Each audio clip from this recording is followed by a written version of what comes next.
समवेग का सूत्र क्या होती है? बहुत ही इंपॉर्टेंट क्वेश्चन है। तो समवेग का जो सूत्र होती है वह होती है समवेग बराबर द्रव्यमान गुना वेग। तो द्रव्यमान को हम लोग m से डिनोट करते हैं और वेग के v से डिनोट करते हैं। तो m भी ऑप्शन नंबर बी में देखने को मिल रहा है, तो ऑप्शन नंबर बी इसका सही आंसर हो जाती है। अगला क्वेश्चन है समवेग का एसआई मात्रा क्या होती है? तो समवेग का सूत्र क्या होती है? द्रव्यमान गुना वेग। ठीक है, द्रव्यमान को हम लोग किलोग्राम में मापते हैं और वेग को किस में मापते हैं, यानी कि वेग बराबर क्या होती है? तो वेग बराबर विस्थापन बटा समय होती है, हम लोग सभी जानते हैं फॉर्मूला। तो विस्थापन को हम लोग किस में मापते हैं? तो मीटर में मापते हैं। तो किलोग्राम मीटर बटा सेकेंड। समय का एसआई मात्रा क्या होती है? तो एस होती है, सेकंड होती है। तो यहाँ पे हो जाएगा किलोग्राम मीटर बटा सेकंड, लेकिन यहाँ पे इस तरह नहीं दिखने को मिल रहा है। तो किलोग्राम मीटर और एस ऊपर जाएगा तो एस पर पावर -1, तो ऑप्शन नंबर 20 का सही आंसर हो जाती है। अगला क्वेश्चन है इम्पल्स बराबर होती है। बहुत ही इंपॉर्टेंट क्वेश्चन है। इम्पल्स को हिंदी में हम लोग क्या कहते हैं? तो आवेग कहते हैं। ठीक है, तो आवेग का फॉर्मूला क्या होती है, यानी कि आवेग का सूत्र क्या होती है? तो आवेग बराबर बल गुना समय होती है। इस बात को नोट डाउन कर लीजिएगा। तो ऑप्शन नंबर ए इसका सही आंसर हो जाती है। अब हम लोग बढ़ते हैं अगला क्वेश्चन की ओर। 14 नंबर का क्वेश्चन क्या है कि आवेग का एसआई मात्रा क्या होती है? तो अभी हम लोग डिस्कस किए कि आवेग बराबर सूत्र क्या होती है? तो बल गुना समय होती है। अब बल का एसआई मात्रा क्या होती है? न्यूटन होती है। और समय का एसआई मात्रा एस होती है, यानी कि समय का एसआई मात्रा क्या होती है? सेकंड होती है कि नहीं? तो न्यूटन सेकंड कौन सा ऑप्शन में देखने को मिल रहा है? तो ऑप्शन नंबर सी इसका सही आंसर हो जाती है। अगला क्वेश्चन है संवेग परिवर्तन की दर बराबर होती है। बहुत ही इंपॉर्टेंट क्वेश्चन।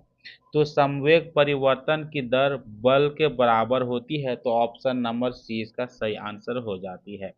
अगला क्वेश्चन है 16 नंबर का, यदि वेग दोगुना हो जाए तो समवेग का मान क्या होगा? समवेग का फॉर्मूला क्या होती है? तो द्रव्यमान गुना वेग होती है, अभी हम लोग डिस्कस कर चुके हैं। समवेग को हम लोग किस में डिनोट करते हैं? डेल्टा पी, यानी समवेग में परिवर्तन। ठीक है, तो P equal to M into V हो गया। अब यहाँ पे यदि हम लोग वेग बढ़ाते हैं तो यहाँ पे क्या होगा? समवेग भी बढ़ेगा। बढ़ेगा कि नहीं बढ़ेगा? तो बिल्कुल बढ़ेगा। तो ऑप्शन नंबर क्या हो जाएगा? दो गुना के साथ इसका सही आंसर हो जाती है। यदि समवेग बढ़ेगा तो वेग भी बढ़ेगा, यदि वेग घटेगा तो समवेग भी घटेगा। इस बात को ध्यान में रख लीजिएगा। अगला क्वेश्चन है आवेग और समवेग परिवर्तन कैसा होती है? असमान होती है कि समान होती है कि विपरीत होती है? तो आवेग और समवेग का परिवर्तन जो होती है वह समान होती है। तो ऑप्शन नंबर 20 का सही आंसर हो जाती है। अभी भी पूछेगा कि आवेग और समवेग का परिवर्तन जो होती है सो क्या होती है? तो वह हमेशा बराबर होती है। इस बात को नोट डाउन कर लीजिएगा। है 2 किलोग्राम वस्तु का वेग 3 मीटर पर सेकंड से 7 मीटर पर सेकंड हो गया, तो डेल्टा पी का मान क्या होगा? तो डेल्टा पी को हम लोग बोलते हैं समवेग में परिवर्तन। तो इसका फॉर्मूला होती है समवेग में परिवर्तन बराबर अंतिम समवेग माइनस प्रारंभिक समवेग। इस बात को नोट डाउन कर लीजिएगा। अंतिम समवेग को हम लोग डिनोट करते हैं mv से और प्रारंभिक समवेग को हम लोग डिनोट करते हैं mu से। अब यहाँ डेल्टा p इक्वल टू क्या हो जाएगा? m हम लोग कॉमन ले लेंगे, v माइनस यू हो जाती है। अब यहाँ पे हम लोग लिखते हैं कि delta p equal to m का मान कितना दिया गया है? तो 2, यानी द्रव्यमान का मान 2 दिया गया है। और अंतिम समवेग, ठीक है, यानी कि अंतिम का वेग जो इसे कितना दिया गया? 7 मीटर। और प्रारंभिक वेग कितना दिया गया है? तो 3 मीटर।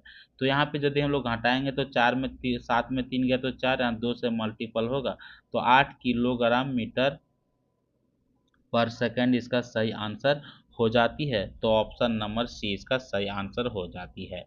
अगला क्वेश्चन है समवेग संरक्षण लागू होती है। तो समवेग संरक्षण बंद प्रणाली और पृथक प्रणाली दोनों पर लागू होती है। तो ऑप्शन नंबर सी इसका सही आंसर हो जाती है। अगला क्वेश्चन है इम्पल्स समय ग्राफ का क्षेत्रफल क्या दर्शाती है? बहुत इंपॉर्टेंट क्वेश्चन है कि आवेग समय ग्राफ का क्षेत्रफल क्या दर्शाती है। तो आवेग समय ग्राफ का क्षेत्रफल जो होती है वह संवेग परिवर्तन के बारे में दर्शाती है, क्योंकि अभी हम लोग डिस्कस किए थे कि संवेग परिवर्तन और आवेश का परिवर्तन जो होती है क्या होती है, दोनों समान होती है। इस बात को हम लोग डिस्कस किए थे।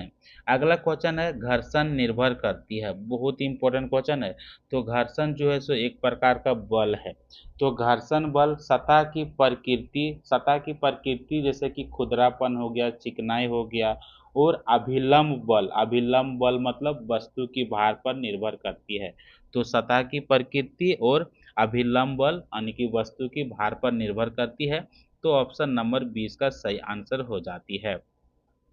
अगला क्वेश्चन है घर्षण बल की दिशा होती है।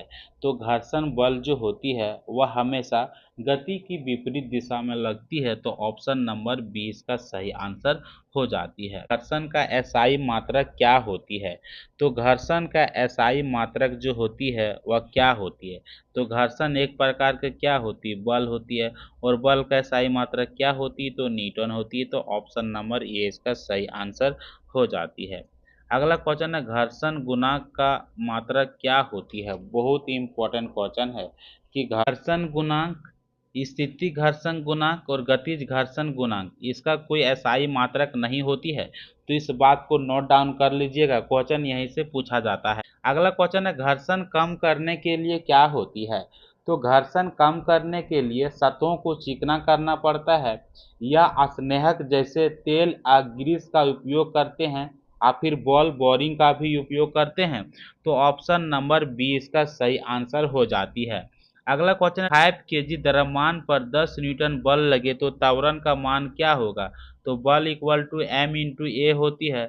यहाँ पे त्वरण निकालने बोल रहा है, 10 न्यूटन बल है, m का मान 5 दिया गया है, तो ये इक्वल टू कितना हो जाएगा, यानी कि 2 हो जाएगा।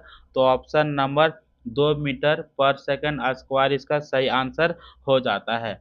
अगला क्वेश्चन है 27 नंबर का, 10 न्यूटन बल 3 सेकंड तक लगाया गया तो आवेग क्या होगा, यानी कि आवेग का मान क्या होगा? तो आवेग बराबर क्या होती है, बल गुने समय होती है। यहाँ पे बल देख सकते हैं 10 है और समय कितना है, 3 सेकंड है, गुना करेंगे तो 30 हो जाएगा, यानी कि 30 न्यूटन सेकंड इसका सही आंसर हो जाती है। तो ऑप्शन नंबर सी इसका सही आंसर हो जाती है।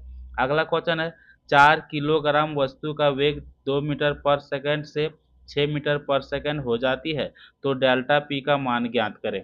तो अभी हम लोग डिस्कस किए थे कि तो संवेग में परिवर्तन का मान बराबर M V minus M U होती है, जहाँ पे एम द्रव्यमान है, वी अंतिम वेग है, और यू जो है प्रारंभिक वेग है।